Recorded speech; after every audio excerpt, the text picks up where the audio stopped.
গরুর দুধ দিয়ে রান্না করা অদ্ভুত এই মাংসটা রান্না করার পরে আমি টেস্ট করতে গিয়েই অর্ধেকটা প্রায় খেয়ে ফেলেছি। এটা এত মজা খেতে। মানে প্রকৃতপক্ষে সফট জুসি টেন্ডার যেটাকে বলে 100% সেটাই। এটা আসলেই খেতে অসম্ভব মজাদার। যেকোনো কিছুর সাথে খেতে অনেক ভালো লাগবে। রান্নার প্রত্যেকটা উপাদান একদম সাথে সাথে তৈরি করে সাথে সাথেই রান্না করেছি। এজন্য এর টেস্টটা অনেক বেশি হয়েছে।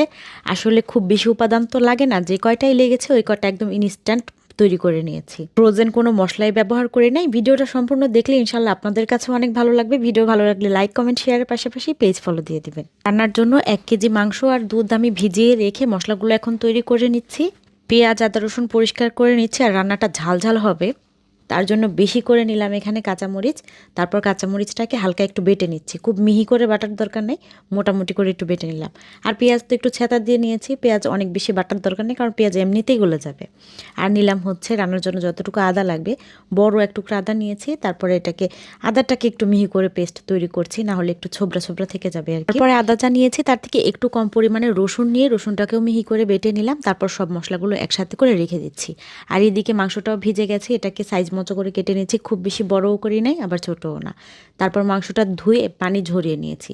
নিলাম একটা প্রেশার কুকারের মধ্যে। এটা একইভাবে পাতিলেও রান্না করা যাবে, তবে আমার এত খেতে মন চাচ্ছিল ঝটপট রান্না করার জন্য প্রেশার কুকারে নিয়ে নিয়েছি। দারচিনি, এলাচ, লবঙ্গ, একটা বড় কালো এলাচ আর তেজপাতা দিয়েছি।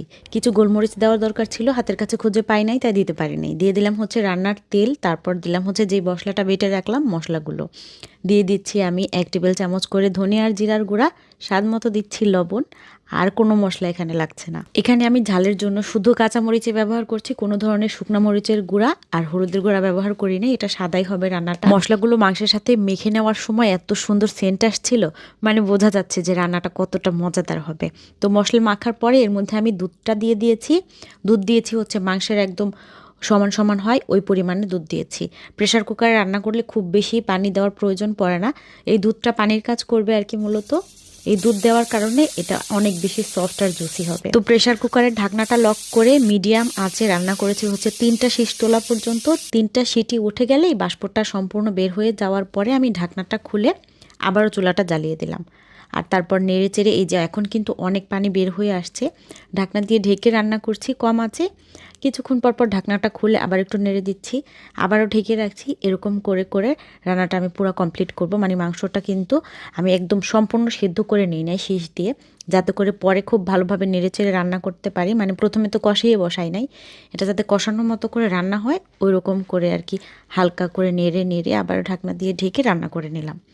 তো মাংস সেদ্ধ হয়ে যাওয়ার পরে মানে এত সুন্দর স্মেল।